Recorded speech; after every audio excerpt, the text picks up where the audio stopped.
Today we're replacing a clutch on the 98 Subaru Impreza, and we have a Tom Auto pro tip for you. Hell, let's just call it what it is. It's a damn shortcut. Come here, I'll show you what I'm talking about.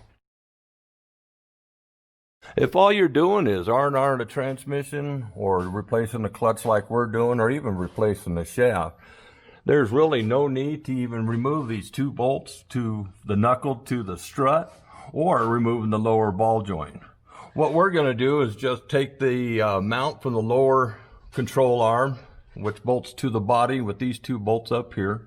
We have a front one that goes to the subframe, and we're also going to take the sway bar link bolt loose from the lower control arm. And at that point you can just push this thing out away from the vehicle, and you'll have plenty of clearance as you pull this shaft off the transmission.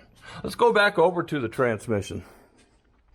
Before you go ahead and order a clutch for your Subaru, go ahead and take out the throwout bearing and check out this quill.